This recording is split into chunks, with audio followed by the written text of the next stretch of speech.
Most bad ideas start with, "We should throw a party."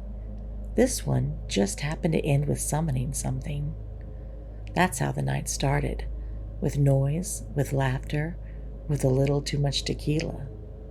But it ended in snacks and sacrifice. Noah wasn't superstitious. He was just broke. And when you're broke, creepy becomes negotiable. The listing hadn't even been on a proper site. It was just a faded flyer taped to the back wall of the campus coffee shop, wedged between a tutoring ad and a saxophone lesson from a guy named Jazzy Mike, and it sounded a bit fake. It simply said, 1 bedroom, all utilities included, short walk to campus, immediate move-in. But the rent, $400, no deposit, no roommates, not even a shared wall. Just a phone number with too many sixes and a first name, Eldon. There had to be a catch. The place wasn't as creepy as much as exhausted. The kind of old that collects dust the way your grandma collects decorative soaps, relentlessly and with quiet judgment. The porch sagged in the middle like it needed a walker. Lace curtains drooped in the front windows, yellowed like they had been steeped in decades of resentment and cigarette smoke. Still, it beat sleeping in his car. Noah adjusted the strap on his backpack, pulled his hoodie sleeves down over his hands, and knocked. The door opened before he touched it the 3rd time. "Come on in," the landlord said, already turning away. He was short, wore loafers with no socks, and smelled like wood polish and microwaved fish. "It's open." Noah hesitated just a beat, and then stepped inside. The hardwood floor creaked under Noah's shoes, dry and thin, like it was trying to cough. The place was dim, just a few wall sconces lit, maybe to hide the stains on the ceiling or the way the hallway tilted slightly to the left. Eldon didn't look back. He moved like a man who had already shown this place a dozen times today, even though Noah had the distinct feeling no one else had called. His hands were tucked behind his back, fingers laced like a funeral director about to show off his deluxe casket line, the kind of polite that made your spine itch. "It's cozy," Eldon said over his shoulder. "Very quiet. Last tenant left real sudden, but she kept it clean." That felt pointed, but Noah just nodded. "Cool." The living room opened up like a shrug. Worn carpet with a weird square patch of hardwood in the center, like a rug had been pulled up in a hurry. The kitchen was attached, separated by a counter with a single dusty bar stool. The fridge was ancient, yellowed like old teeth, but it hummed steadily, and cold air hit him when Eldon yanked it open to show how it worked. "Electric's included," Eldon said, letting the door fall shut. "Water, too. Washer and dryer are downstairs. You'll hear 'em run, but they're yours if no one else moves in." Noah tilted his head. "I thought you said there were no shared walls." Eldon smiled, but it didn't reach his eyes. "Did I?" Before Noah could answer, the landlord turned toward the narrow hallway leading to the bedroom. His shoulders didn't move when he walked, just a slow glide, like his loafers barely touched the floor. "You'll get a good night's sleep here," Eldon said. "Guaranteed." The bedroom was plain. One window, a blind half bent like it had been slapped, and a closet door that sat just barely ajar. The air inside felt still, like the room was holding its breath. But again, Noah pushed it aside. He'd stayed in worse. The mattress was thin but clean. No blood stains, no visible bugs. His bar was low. "I'll take it," he said. Eldon turned around for the first time in the whole tour, eyes flicking up and down like he was measuring Noah's weight. Not his body, his presence. Like he was trying to decide if Noah would leave a mark. "Good," he said. "I'll leave the key on the counter. You can move in tonight if you want." No lease, no paperwork, just like the flyer. Noah should have asked more questions. Instead, he followed Eldon back out to the main room. The landlord gave a faint nod, then slipped out the front door, shutting it behind him with a soft click. Noah stood in the silence, backpack still slung over one shoulder. The apartment didn't groan or creak like in the movies. It didn't feel cursed. It just listened. And somewhere behind the walls, something shifted, just slightly, like it had been waiting. He stood there for a moment in the center of the room, hands on his hips like he was about to fix something, except he owned exactly one screwdriver and no ambition. And the apartment was quiet. Not dead quiet, just hushed. Again, it felt like it was breathing. He opened the fridge again, not because he had food, but because the humming filled the silence. Then he shut it and wandered back into the bedroom. It was smaller now, or felt smaller. The closet door was still open about an inch, not enough to look inside, just enough to suggest maybe something else was. He kicked it shut, and it swung open again with a soft creak the second his back was turned. Noah looked at it, then pointed. "No," he commanded. The door didn't respond. He left it and unpacked a hoodie, some socks, a phone charger tangled like seaweed, and 2 packs of ramen. He didn't bother hanging anything up. Why bother? If the closet wanted to be haunted that bad, let it do it with his laundry still rolled up in the duffel. The sun was going down now, orange light filtering through the broken slats of the blind and turning the far corner of the bedroom rust red. Dust motes floated in like ash. He dug out his toothbrush and stepped into the bathroom, paused, turned slowly toward the mirror. There was writing in the condensation. But he hadn't turned on the water yet, hadn't run the sink, hadn't done anything that would fog the glass. Still, faintly backwards from the inside, the word hung in the glass like a bruise. "Hi," in small letters. Noah stood there for a beat, then 2. His brain did a dozen little gymnastic routines trying to make it make sense. Maybe the last tenant had written it and it just reappeared. Maybe the glass was old. Maybe. Then the eye slowly started to drip. He closed the door and backed away without brushing his teeth. Noah lay on his back, the blanket pulled up under his chin, staring at the ceiling fan as it rotated with a lazy, uneven rhythm, like it was struggling to remember what a full circle was. Every few passes, the chain would clink against the glass light cover, a soft, metallic tick that echoed into the otherwise still room. The mattress was firm in that cheap kind of way, just enough to keep him from falling through the center, but not enough to offer anything resembling comfort. The pillow felt thin, like it had been slept on by a dozen strangers, each leaving behind a little bit of restless energy.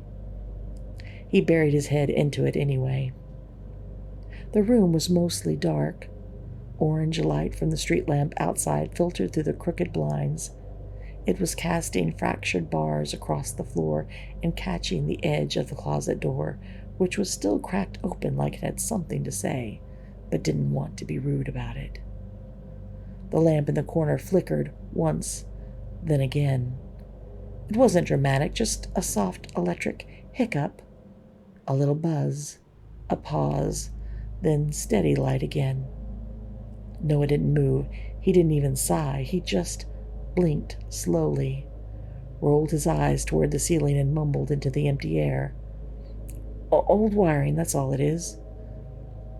The fan clicked once more in response, or maybe agreement, or maybe a warning. Noah shifted under the blanket, pulling it tighter, curling slightly into himself like a kid with too much brain left awake after bedtime. He listened to the silence between the clicks, to the not quite settling of the walls, to the way the air in the room felt still, not heavy, not cold, just held, like breath caught in someone else's throat. He felt the blanket move, not dramatically, just a slight shift at the edge, the kind of pull you'd barely notice if you were already asleep, but he wasn't. And it happened again, just a slow, steady tug toward the foot of the bed. Noah opened one eye, then the other. His head didn't move. His fingers clutched at the fabric holding it in place. Another tug. He held still, his body stiffening, his mind shuffling through rational explanations like flashcards soaked in denial. Draft, gravity, settling frame, ghost roommate who didn't understand boundaries. Negative pressure, he muttered. Airflow, thermodynamic nonsense. Where's Neil deGrasse Tyson when you need him? The blanket shifted again, just enough to confirm that something was causing it. Noah rolled onto his side with the grace of a man absolutely not willing to face whatever was at the foot of the bed. He pulled the covers up like a barrier, left just a sliver of his face exposed, and whispered into the dark. You get one. Just one, weird thing. That was two. The mirror message was your one. This one is extra. He adjusted the blanket around his shoulders like it might block out the laws of physics or those ghosts with the boundary issues. You're on thin ice, Casper. Real thin. The fan clinked gently above him, slow and lopsided. And eventually he drifted into something that wasn't quite sleep, but was close enough to fool the ghosts. Noah woke slowly, the way you do when sleep has been shallow and full of shifting shadows. His back ached. The mattress offered just enough support to lull him into false hope, then spent the night punishing him for trusting it. It smelled faintly of bleach and something older. Stale body odor, maybe, or the ghost of midnight snacks. Someone had tried too hard to clean it without ever really getting the job done. The room was pale with morning light. Thin beams filtered through those bent blinds, casting the walls in slats that felt more like bars than sunshine. The fan above him was still, the chain gently swaying in a way that suggested it had only just now stopped. He stretched, one arm reaching back, the other scrubbing sleep from his eyes. As he moved, a sharp sting bloomed across his ribs, just beneath the fabric of his shirt. He paused, winced, and lifted the hem to look. There, etched into the skin, along his side in shallow, pinkish lines, were two letters. Neat, small, deliberate. H-I. The word high was fresh, not bleeding, but not old, like it had been made carefully, with consideration, and just enough pressure to break the surface. A greeting, not a warning. And he wasn't sure if he wanted to have this conversation. Noah stared at it for a long time, unmoving. He hadn't scratched himself in the night. He would have remembered that. He would have felt it. This wasn't the kind of mark you miss making. It matched the one that he had seen in the mirror. The same word, the same shape, the same unnerving friendliness. A chill unspooled in his stomach. Okay, he said softly, voice rough from the dry air in the night without rest. That's officially 3. The fan offered no opinion. The room didn't creak. It just held its breath. Noah stood up carefully, like the floor might shift under him, and started toward the kitchen. Not because he wanted breakfast, but because coffee was the closest thing to a survival spell he had on hand. The kitchen was narrow and dim, the kind of space where 2 people would have to negotiate just to open separate cabinets. The linoleum was stained in broad patches and pulling up in areas just begging to trip you when you least expected it. The cabinets above the sink bowed slightly under their own weight. One of them didn't close all the way. Noah nudged it with his elbow. It popped right back open. He dropped a paper towel over the open counter space and emptied his tote of sad groceries. 2 boxes of mac and cheese, a dented can of beans, a pouch of tuna that looked like it had been stomped flat, and a half-open bag of elbow pasta that had spilled into his backpack somewhere along the way. The coffee maker was already on the counter, a thrift store find, off-white plastic and stained in all the places you'd expect. He poured in water with a cup from the sink, slapped the lid down, and hoped it would hold together for at least one more morning. While it wheezed to life, he tore into the tuna and ate it cold, standing over the sink like a man who had given up on both dignity and proper cutlery. Behind him, something clicked. Just a soft, subtle sound from the other side of the kitchen, but it was enough to make him freeze mid-bite. Then, silence. Noah tossed the tuna pouch in the trash, wiped his hands on the inside of his hoodie, and turned back to check the coffee maker. It gave a weak wheeze, sputtered, and finally settled into the low, gurgling drip. The smell of the scorched plastic hung just faintly in the air, more warning than disaster, like it wanted him to know it was trying his best, but it was under protest. From the hallway behind him came a soft pop. Nothing dramatic, just the kind of creak you could blame on temperature changes or old wood shifting. Noah paused, listening, but didn't turn, just chalked it up to architecture and denial. He muttered, "Probably just gravity or thermal expansion, physics. Definitely not murder ghosts." The coffee spat out the last of its life into the pot, and he poured himself half a mug, bitter, weak, and somehow already lukewarm. Then the noise came again, this time sharper, a flat, deliberate bang that echoed off the narrow hallway like a hand slapping wood. He froze, turned his head slowly toward the sound. Another strike followed, same weight, same pause between. The basement door stood at the end of the kitchen, painted a flat, dull white that looked more like primer than finish. It hadn't drawn his attention last night, just another rectangle in a row of them, but now it felt centered, like it had been waiting for him to notice. The knob twitched. Then the door shuddered as another impact struck it from the other side.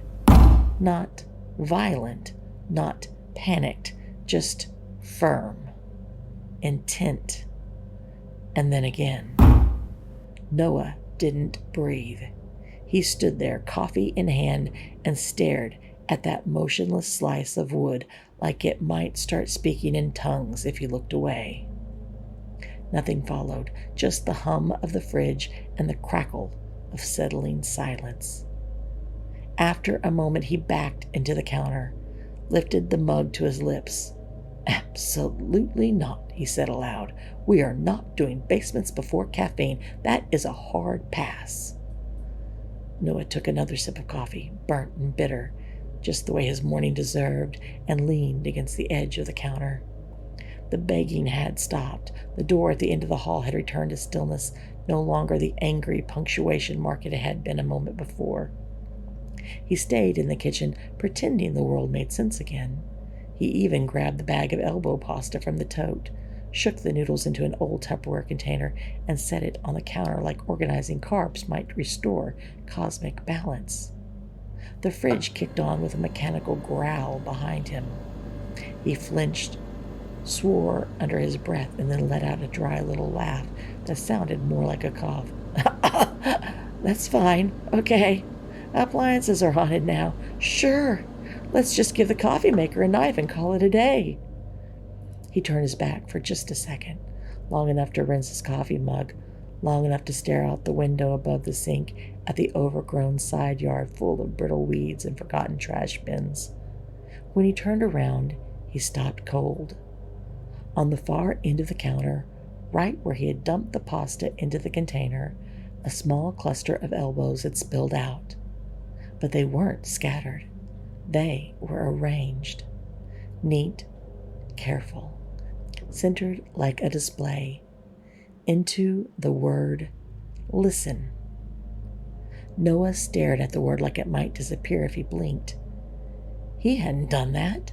No one else was in the apartment, and he sure as hell hadn't started writing messages with noodles while being traumatized with basement percussion. The letters were clean, clear, not messy or accidental, as if whoever or whatever had arranged them knew what it was they were doing. It wasn't threatening, but it wasn't gentle either. It was a command. Noah didn't move. He didn't even breathe. Just stood there in the humming silence of the kitchen with one hand resting on the countertop and the other still wet from the faucet. His voice cracked slightly when he finally managed, "Okay, so this is happening now." He looked at the pasta again. Still there. Still spelling the same word. He backed slowly out of the kitchen, down the hallway, past the bathroom, and into the bedroom like he was trying not to make eye contact with something he couldn't see. Noah sat on the edge of his bed, phone in hand, staring at nothing in particular while the word listen burned itself into the back of his brain like a cheap tattoo. The kitchen was still. The hallway was quiet. The apartment was pretending to behave again. He took a breath, then typed, group text, "Yo, party at my new place. Tonight. Bring snacks. I got nothing. Also, cups. And maybe toilet paper." 3 dots popped up almost immediately. Jace, "You moved out of the dorms? WTF? Ava, snacks are like snacks. Devin, do I need to bring my speaker, or are we just going to sit on the floor and cry? Noah, yes to all. Yes to everything. He tossed the phone beside him on the mattress and stared at the ceiling. This was fine. People made bad decisions all the time. Some people got matching tattoos on spring break. Some moved into definitely haunted apartments and hosted potluck denial parties. Same thing. It wasn't that he didn't believe something weird was happening. It was just that he was still very hungry and broke, and he still owed the bursar's office $600 and his soul. If he couldn't afford an exorcism, a bag of Doritos and enough human noise to drown out the whispering vibes would have to do. From the living room, something creaked. He stood up and walked to the closet to find a cleanish hoodie. As he passed the mirror above the dresser, he caught a glimpse of the scratch along his ribs, still faint, still very real. He pulled his shirt down over it. "Listen," he muttered at the air. "I get it. You live here. You died here. Maybe curse the pipes or the thermostat. Respect. But just for tonight, could you not?" He gestured vaguely at the ceiling. "I know, we've got this vibe thing going, and I don't want to make things awkward, but have you met the others? In fact, this party could be a great time to expand your haunting opportunities." He started counting on his fingers. "Ava's gorgeous, possibly cursed, and definitely down for some light spectral choking if that's your thing. Devin falls in love in 4 texts and owns 6 flannels. Peak emotional haunting target. Pete's a walking bad decision in a backwards hat, but hey, some spirits like chaos." He lowered his hand. "Me? I'm just trying to sleep without the walls whispering Latin at me." The apartment said nothing, but his closet door opened slightly. He chose to take this as a sign she was open to new experiences. By sunset, the apartment had evolved from mildly haunted shoebox to spiritually questionable crash zone. Noah had done his best to clean up. Kinda. He'd shoved laundry under the bed, Febrezed the closet like he could erase a ghost, and flipped the cursed mirror against the wall because it gave him a look earlier and he didn't appreciate the attitude. He still hadn't unpacked half his stuff. The scratch on his ribs ached. The pasta spelling "listen" had been shoved back into its container with a spoon and exactly 0 emotional processing. But none of that mattered, because at exactly 6:42 p.m., the party arrived, and it brought hell with it. First was Ava, arms full of grocery bags, kicking the door open like it owed her rent. "I brought chips, cookies, and a jug of fruit punch, and a blender I borrowed from my roommate that still might have some margarita in it. Don't ask." Behind her came Devin, carrying 6 folding chairs, a Bluetooth speaker, and what appeared to be a makeshift keg strapped into a cooler with duct tape. "I assume you have no furniture," he said, "so I brought the essentials: beer and base. Where do I plug in?" Jace and his cousin rolled in next, with a stack of pizza that looked like they were paid for in loose change and good intentions, followed by 3 people Noah had never even met before, one of whom immediately set up a tiny grill in the gravel patch next to the back door. Someone parked a beat-up sedan on the curb with its trunk open, tailgate style, blasting 90s alt rock. Another kid set up beer pong on Noah's kitchen counter using solo cups he found in the back of his car. The blender screamed to life somewhere in the chaos, mixing equal parts shame and tequila. Within 15 minutes, Noah's apartment wasn't just full. It was alive. Overcrowded, overheated, and safe somehow. Noise spilled through every room of the apartment, bouncing off warped walls and half-closed doors.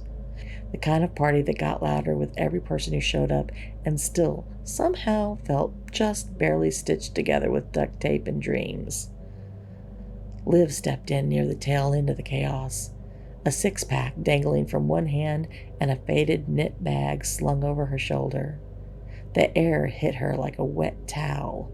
Warm beer, 2 mini bodies, hot dog water, and someone's oversweet cologne, all fighting for dominance.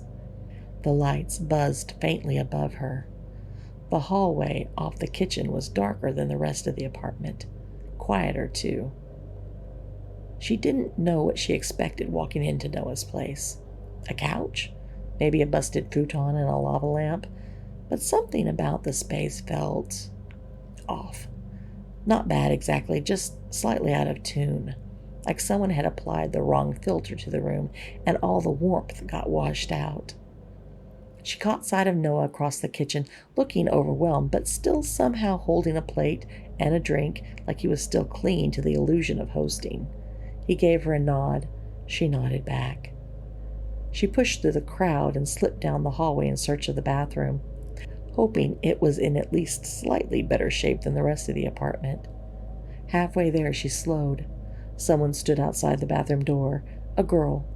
She was slim with pale skin and damp-looking hair like she had just stepped out of the shower. Her shoulders were slightly hunched, one hand resting on the doorknob as if she had been waiting a while. Liv kept her distance, assuming she was next in line. "Hey," she called gently. The girl didn't turn, didn't respond at all. Liv glanced down at her phone. The screen lit her face faintly in the hallway's dim light, and when she looked up, the girl was gone. Just gone. No footsteps, no door creak, nothing. The hallway stood empty, lit by a low yellow bulb that buzzed faintly above her head. The door to the bathroom was still shut. Liv stared at it, waiting for something, anything to move. Nothing did. Her breath caught in her throat, not in a panic, but like the air had shifted and forgot to let her exhale. The walls suddenly felt narrower and silence more deliberate. She turned, made her way back toward the kitchen a little faster than before, and found Noah still hovering near the fridge. She reached for his sleeve, pulled him half a step closer. "Hey," she said low and quick. "Weird question." He blinked. "Shoot." "Do you live here alone?" He paused. "Yeah, why?" Liv looked over her shoulder once, then back at him. "I think someone else thinks they do too." Noah blinked at her halfway through biting into a second dog. "You want to, walk that back and rephrase it?" She didn't. She just stared at him, not scared yet, but definitely not okay. Liv glanced back down the hallway, then leaned in, speaking just low enough for Noah to hear. I saw a girl standing outside your bathroom. Noah blinked. Someone from the party? No, she said. She wasn't real. She just vanished. Before he could reply, Ava appeared beside them like she had just apparated in from nowhere. Wait, hold up. Did you just say you saw a ghost? Noah flinched. No one said that. Liv didn't argue. Ava stood there with flushed cheeks, solo cup held up like a sacred relic, eyes lighting up like she had just been told ghost hunting counted as cardio. No, Noah said immediately around a mouthful of hot dog. Yes, Liv said at the same time. Ava squealed. I knew this place felt weird. I just told Jace it felt cursed. I said it. Across the room, Devin looked up from pouring vodka into a pitcher of something definitely not meant to be mixed with vodka. Wait, are we ghost hunting now? Because I brought a lighter, a salt shaker from Taco Bell, and absolutely no regard for personal safety. I swear to God, Noah muttered, if you guys burn down my apartment during a seance. Seance? Someone shouted from the living room. Are we doing a seance? A chorus of, hell yeah! And, where's the candles? Followed. Within seconds, the vibe shifted from college party to a drunken seance orchestrated by a girl who just Googled how to talk to ghosts on a cracked iPhone. Someone dragged a floor pillow into the center of the room. The music dropped to paranormal ASMR levels, and everyone wearing eyeliner or packing a tarot deck got suddenly alarmingly serious. Within seconds, the conversation devolved into shouted theories, impromptu ghost hunting ideas, and a mad scramble for candles, markers, and anything that might work as a makeshift spirit board. Ava reappeared holding candles, a pizza box, and a Sharpie. Okay, so I Googled it, and we don't technically need a real Ouija board, but if we spell out the alphabet and use something like symbolic for the ghost to move around. Symbolic? Noah asked. She pulled a wine cork out of her pocket. This was floating in my drink. It feels right. Perfect, Devin said. Let's open a portal with alcohol trash. What could go wrong? They started drawing letters on the greasy lid, completely ignoring the don't try this at home energy radiating off of Liv. Noah leaned against the fridge and rubbed the bridge of his nose. We're gonna get cursed and sued in the same night. Who needs pizza Ouija when you can do this? Devin held up his phone with the EMF app running like it was sacred scripture. Noah looked at Liv. You see what you did? Liv folded her arms. It's not my fault your ghost is an attention whore. She kept glancing toward the hallway, and then every head turned. The basement door shook in its frame like something on the other side had just woken up, furious. Candles flickered. Someone gasped. The room held its breath. And in the sudden, pin-drop silence that followed, Ava whispered, Oh my God, this is gonna be awesome. They'd barely finished writing the letters when Devin, grinning like he was about to summon a demon just to ask for nudes, held up the wine cork. All right, spirits, he slurred, dramatically placing it in the center of the makeshift board. Speak now or forever hold your afterlife. No one moved. The candles flickered like they were second-guessing their life's choices. Devin leaned in, fingers hovering just above the cork. Ghost babe, if you're out there, give us a sign. Knock once for yes, twice for... The cork launched itself across the room with a sudden, violent force straight into Devin's forehead. He fell backward, tripping over a floor pillow and knocking over one of the beer cap candles. Someone screamed. Someone else laughed so hard they choked on pretzel dust. Ow, what the hell? The room froze. The cork lay on the floor across the room. nowhere near anyone's hands. Liv stared at it, then looked at Noah. Did you see that? I'm choosing not to believe in anything right now, he said calmly, eyes wide. Devin sat up, rubbing his forehead. Okay, that ghost's a bitch, Ava gasped. Don't antagonize her. That's how you get haunted. I just got assaulted by a wine cork. Noah clapped his hands once. Okay, so maybe we dial it back a bit. Ava was fanning Devin with a plastic plate. She didn't like your vibe. Ghosts can be very judgy. I am the vibe, babe, Devin grumbled. Cool, Noah said, forcing a smile so hard it practically squeaked. So let's just chill, yeah? Maybe throw in a movie, order more food, pretend we didn't just summon Satan with party snacks? Liv stood. Not slowly, not dramatically, just decisively. Party's over. The room quieted. Noah looked up at her. Wait, Liv, come on. She turned toward the group. I'm serious. You guys need to leave. A few people laughed, like she was joking. She wasn't. This isn't funny anymore, she said, and her tone cut through the leftover buzz in the air like ice water. Whatever's in this place, it doesn't want us here. Or at least, not them. Noah stepped closer, lowering his voice. I can't just kick everyone out. They'll think I'm insane. Better insane than dead, she said, deadpan. She picked the cork to throw. Could have picked the corkscrew. Devin immediately checked his pockets, just in case. From somewhere deeper in the apartment, a click echoed through the walls. Subtle, small, but everyone heard it. Ava's head whipped toward the hallway. Was that the basement door again? Liv didn't answer.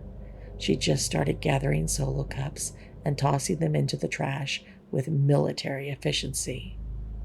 Devin stood up, still rubbing his forehead. I'll just go before I get hit with a beer can or something.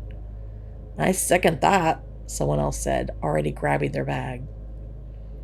The exodus was sudden, messy, and awkward. Half apologies, half buttered jokes. The ghost didn't make another sound. Didn't need to. Within 5 minutes, the apartment was quiet again. Just Liv and Noah standing in the wreckage, plastic cups, wax puddles, cold hot dogs, and one wine cork with a supernatural beef. Noah let out a breath. So, that went well.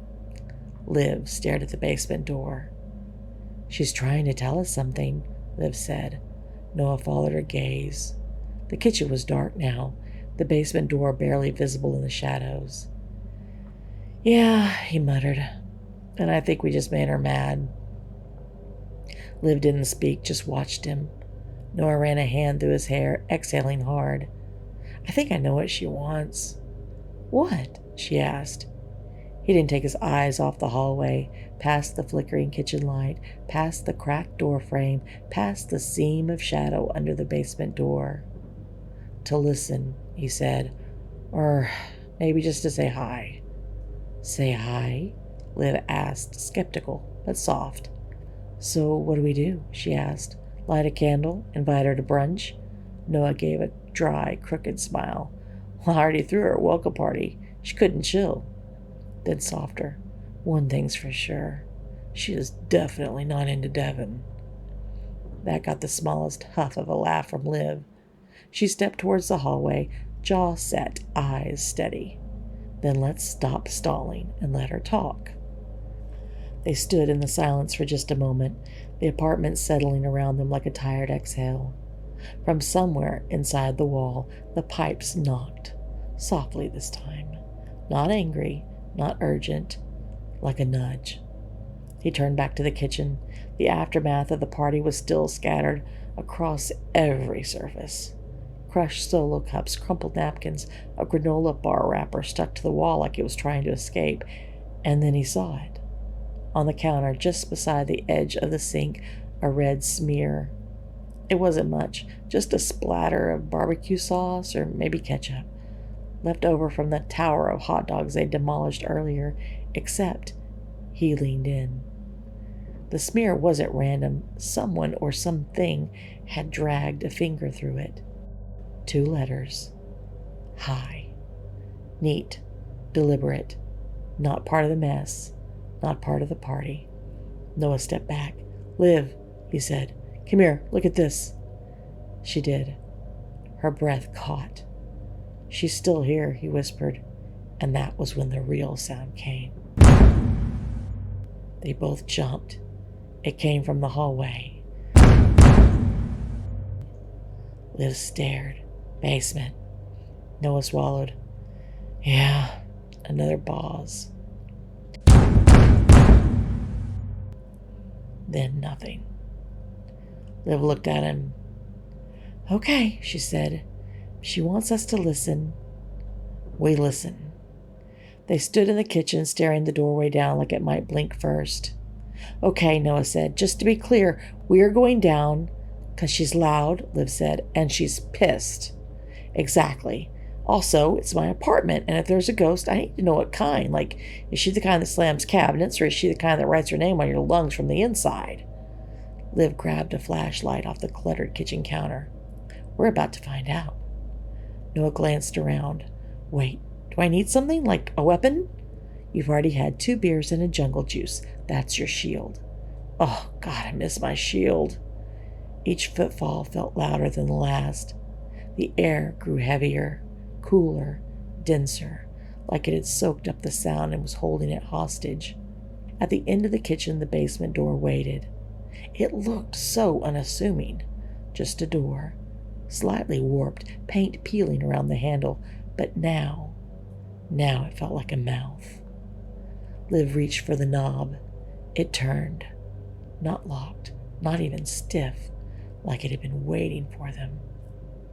Noah swallowed. On a scale of 1 to dead, how bad do you think this is? How about we don't use that scale? Liv muttered. The door creaked open. The stairwell was narrow, steep, and swallowed in shadows. Liv shined the flashlight down. The beam wavered. I'm going first, she said. Noah looked offended. Why? Because I'm braver than you? You are absolutely not. Then go. Noah took 1 step down. The wood groaned under his heel. He stopped. Okay, maybe you're braver than me. But he kept going. The stairs groaned with every step. Noah held the phone out in front of them, its flashlight beam slicing through the dark like a scalpel. Dust swirled in the air, kicked up by their shoes and nerves. Halfway down, Liv muttered, Your landlord ever mention what's down here? Just said storage, Noah said, and then laughed like a Bond villain. At the bottom of the stairs, the light caught concrete walls stained with moisture and time. A half-finished shelf stood lopsided in the corner. Broken furniture leaned against one wall like a drunk in a fight. Everything smelled faintly of rust, mold, and something sweet. Too sweet. The stairs descended into a stomach, tight, close, and churning. They hit the bottom, concrete floor, dim utility light flickering above. They moved together, slow and steady, past the stacked storage tubs, the old shelves, the warped card table folded in the corner. Okay, Noah whispered.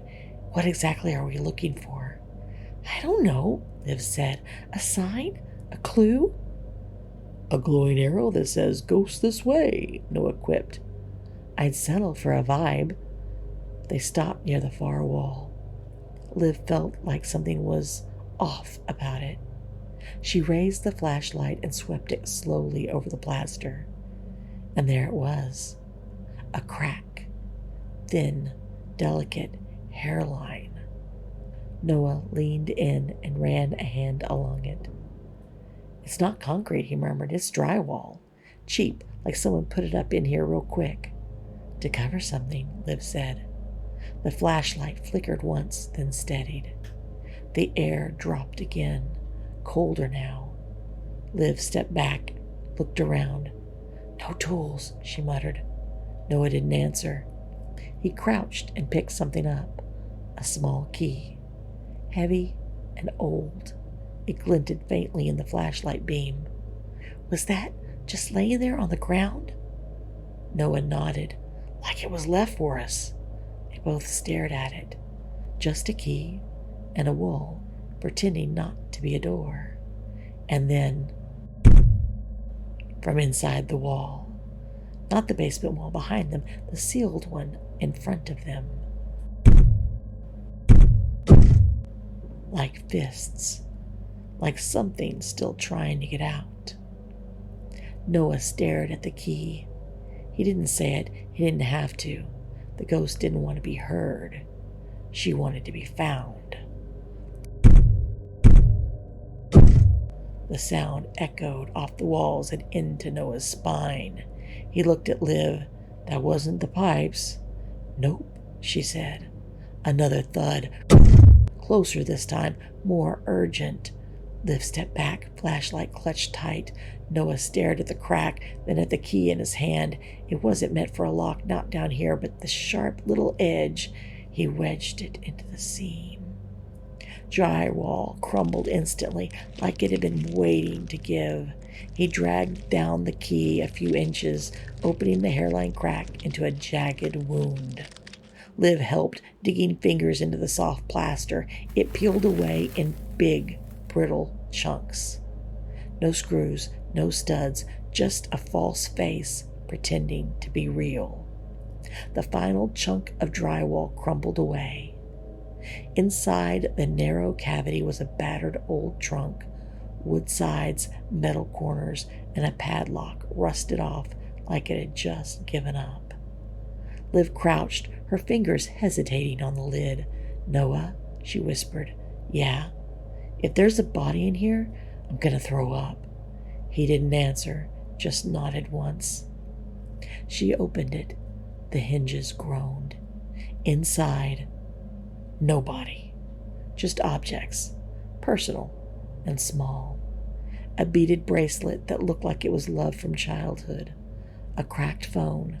A hoodie, still faintly stained. A quilt made from pieces of old shirts. A lanyard from the community college.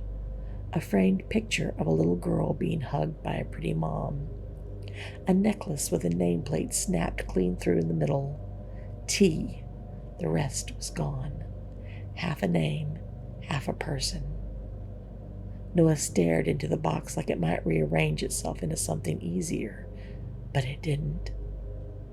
Liv reached in and gently pulled out a cheap roller rink keychain. "They're hers," Noah murmured. "They're what she didn't want to leave behind." There were no headlines, no articles, no police reports, just silence in a box. Just proof no one ever looked hard enough. Noah sat back on his heels. "She wants to be found." Liv didn't speak. Her jaw clenched and she looked up at the wall, then beyond it, like she could feel a presence there, watching, waiting. "No one even looked for her," she said. Noah's voice cracked. No one remembered her. They sat with that for a moment, not the weight of a ghost, the weight of a person and everything she left behind. They came up from the basement like survivors, unsteady, breathless, but alive. Noah dropped the crate on the coffee table, documents, old photos, the worn key, all of it, stacked like an offering. His hands were shaking. Liv collapsed onto the couch. "We're alive," she said, laughing. "Noah, we're actually—" "Don't say it," he said, grinning. "You'll jinx it." She kicked off her shoes and leaned into the cushion. "God, this couch sucks." "Yeah," he said, "but it sucks in a victorious way." He joined her, both of them sinking into the worn-out fabric like it might hold them steady. For a second, it felt good, like they'd made it out of something awful, like maybe tomorrow would come and all would be well. Liv let her head fall against his shoulder. "If I die before I graduate, I'm gonna haunt your ass forever." Noah chuckled. "Joke's on you. I'm into that." They both laughed. And then it didn't stop. It started small, just a snort, a giggle, something left over from all the adrenaline. but it didn't fade. Liv clutched her stomach, wheezing. Noah doubled over, struggling to catch his breath between fits. "Stop!" Liv gasped, tears streaming. "My face hurts! Why does my face hurt?" Noah slid off the couch, laughing so hard it turned into a cough. Then another, and another. His chest started to shake. His legs felt like noodles. The room tilted. "Liv, something's wrong!" She was already on the floor beside him, curled up and breathless. "It's so funny," she whispered. "Why is it so funny?" Noah rolled onto his side, dazed. His cheek brushed against something cool and round beside the couch. He reached for it. Metal, a hose, a label worn by time and use. Nitrous oxide. "Liv," he slurred, "don't touch it. We can't." But her hand was already there. Their fingerprints now were all over it. The canister, the crate, the couch. All evidence of nothing. Proof of a party that got out of hand. 2 dumb kids who pushed it too far. The air was thick now, sweet and strange. Noah blinked and blinked again. He tried to say something, but his words stumbled out wrong, like they had taken a wrong turn between his brain and his mouth. Liv sank further to the floor. Noah followed. Somewhere above them, the HVAC kicked on with a low whir. And under the floor, beneath that weird patch of hardwood that he'd ignored, the mechanism slowly wound itself shut. Click, hiss. The sound of old secrets staying buried. I'm gonna," he mumbled, "just close my eyes a sec." Liv was already quiet beside him. And then a flicker at the edge of his vision. Tara stood across the room, clear now, beautiful, broken, and still. She looked at them, just looked.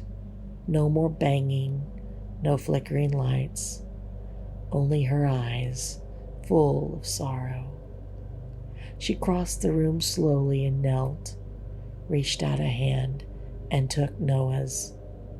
He felt the chill of her fingers, a tether in the coming dark. She took Liv's too, held them both as the room faded, as everything slipped away. Flyers fluttered lazily on the corkboard outside the library. Lost cat, book club, student elections, and one new sheet, freshly stapled between a flyer for calculus tutoring and a handwritten ad for saxophone lessons from a guy named Jazzy Mike. It read 1 bedroom, 1 bath, all utilities included, short walk to campus, immediate move-in, no lease, no credit check, ask for Eldon. That apartment was a steal, which is fitting, because it took everything from them.